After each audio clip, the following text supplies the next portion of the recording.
You can't say exactly when it happened. Maybe it was the night you heard them yelling. You didn't understand what the fight was about, but somehow you already felt like it was your fault. Or maybe it was when you hugged your mother as she cried, telling her that everything would be okay, even though no one had ever said those words to you. Or maybe it was when you started worrying about things kids shouldn't, your family, bills, your future. You don't remember the day, the time, or the moment, but you remember the feeling. You know for sure that your childhood ended too soon. People called you mature, responsible. You learned very quickly that being helpful kept the peace, that being quiet kept you safe, that staying small made the room feel bigger for everyone else. You apologized before anything went wrong, just in case. You still do it sometimes, catching yourself saying sorry for nothing. What happened to you is called parentification, when you became the one holding everything together because the adults couldn't. You soothed, you mediated, you learned to read faces like subtitles. A sigh meant danger, a silence meant a storm was gathering. Over time, your nervous system learned that the safest way to live was to never put your guard down. This is called hypervigilance, the alarm set to always on. Your body kept listening for the next explosion long after the room went quiet. Stillness felt wrong, peace felt suspicious, love felt like a debt you would have to repay.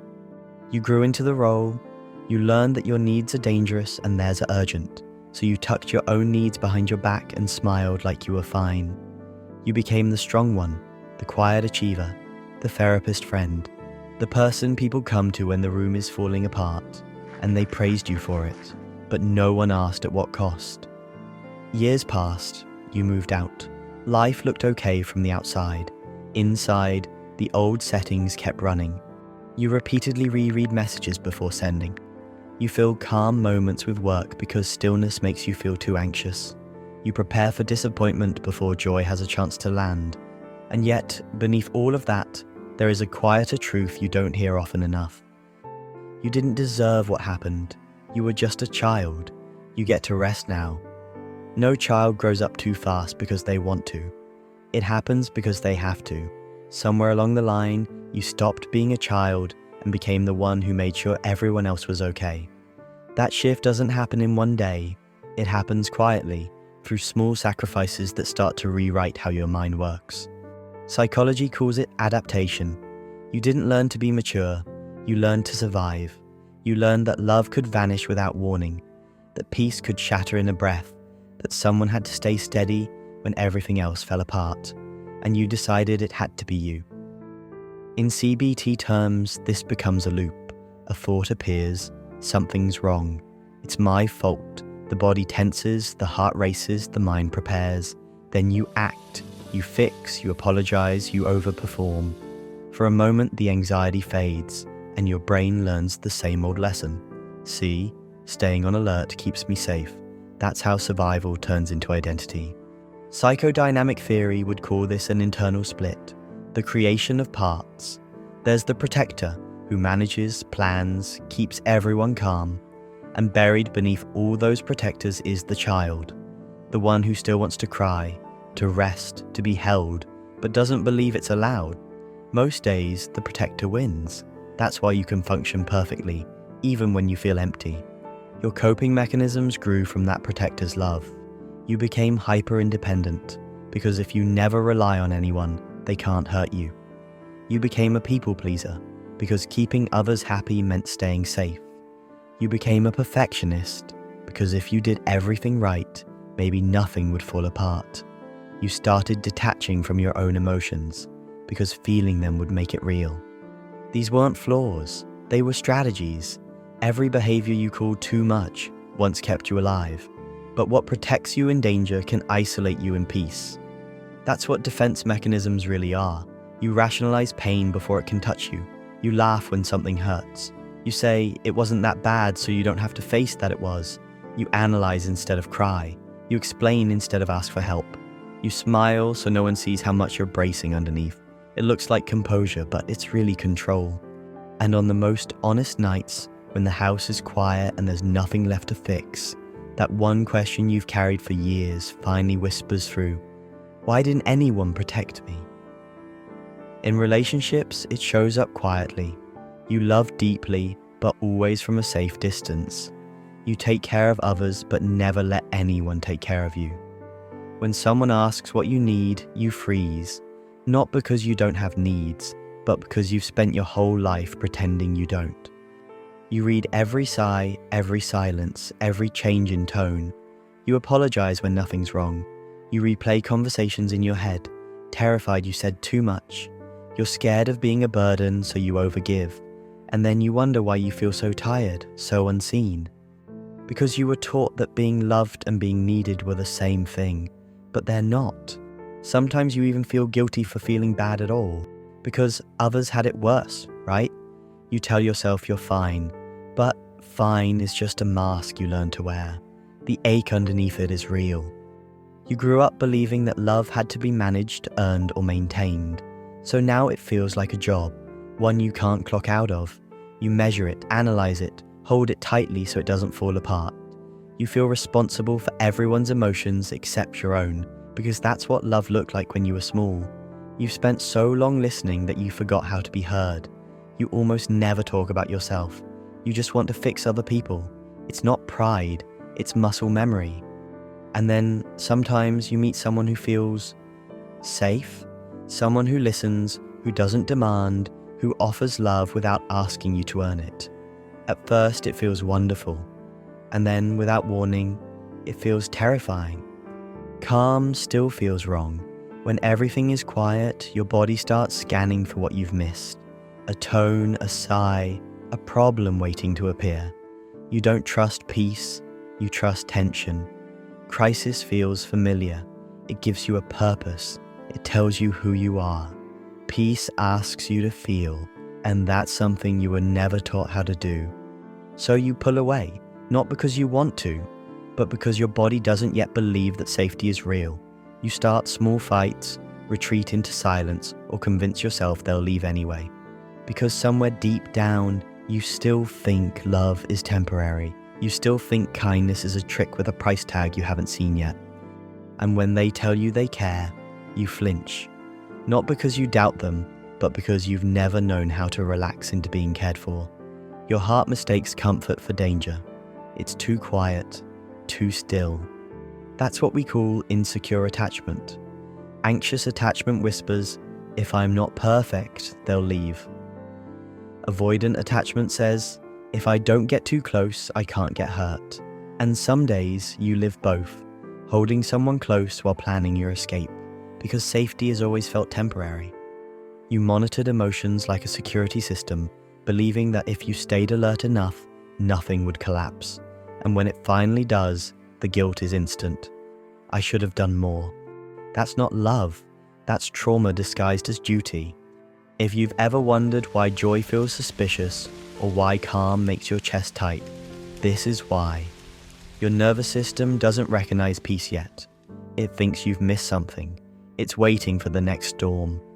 None of this means you're broken.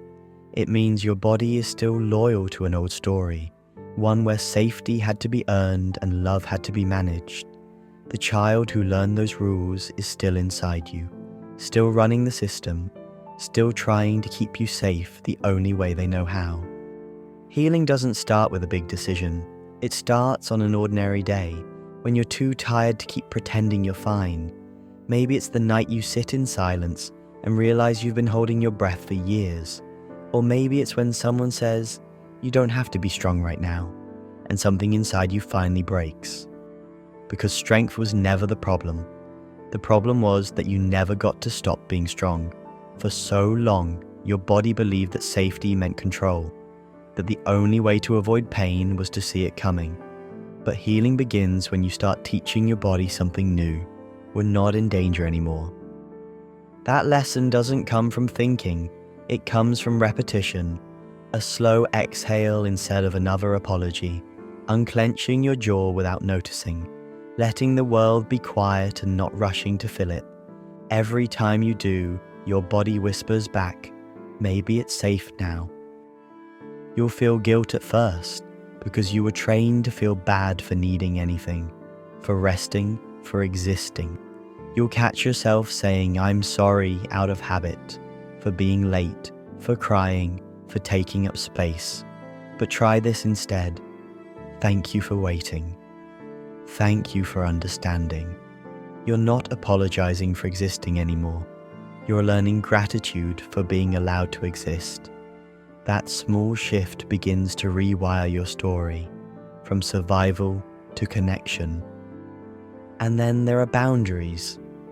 The hardest word for someone who once believed love meant sacrifice. Saying no will make your chest tighten at first, because somewhere deep inside, no still feels like abandonment. But boundaries aren't rejection, they're direction. They're how you teach others and yourself what safety actually feels like. They don't push people away, they show them how to stay. Healing also means learning to receive, and this might be the strangest part. You've spent your whole life earning love, proving worth, doing everything yourself. So when someone offers help, your first instinct might be to refuse, but try to let them. Let someone carry a bag for you. Let a compliment sit in the air without pushing it away. Receiving is a skill, wobbly at first, but freeing once you realize you don't owe anyone for kindness. Healing isn't about becoming someone new. It's about becoming the safe adult your younger self never had. It's about looking at the tired, scared version of you and saying, you didn't deserve that. It wasn't your fault, and meaning it. You start doing for yourself what no one did back then. Asking how you're feeling, giving yourself permission to rest, to play, to cry without needing a reason. And slowly you'll find people who make safety real, people who don't need you to be strong and responsible, people who love you even when you're quiet, messy, uncertain. You start remembering things you forgot you loved, colors, songs, food, quiet mornings. You stop checking if happiness comes with a bill. You stop earning love and start letting it reach you, and you finally feel safe inside your own life. And that's how you slowly recreate the childhood you never got. Not by pretending to be a kid again, but by giving your current life what your younger self missed. Softness, safety, being seen. You do it in tiny ways that feel unimportant, but they're everything. You play, even badly. You buy yourself the small toy you once wanted. You light a candle on an ordinary night. You talk kindly to yourself when no one's listening. And one day, you'll feel it. Not a sudden healing, but a quiet return. The child in you, the one who spent years holding the world together, finally sits down beside you, and you tell them softly, it's okay, you don't have to hold it all anymore. And maybe that's the quiet miracle of it all, that after years of holding the world together, you finally learn that it's okay to let it fall apart. You start realizing that the version of you who grew up too fast was never broken, they were just tired. There's no applause for this kind of recovery. No final scene where everything makes sense. Just smaller moments, a breath that goes deeper, a night where you finally sleep, a morning that doesn't feel like war. And maybe that's all you ever wanted, to feel safe existing without having to earn it. So tonight, when everything goes still, you don't have to fix or plan or prepare. Just listen. The house isn't shaking anymore. The world didn't end. It just got quiet enough for you to hear something new. The sound of your own life, finally, softly, beginning again.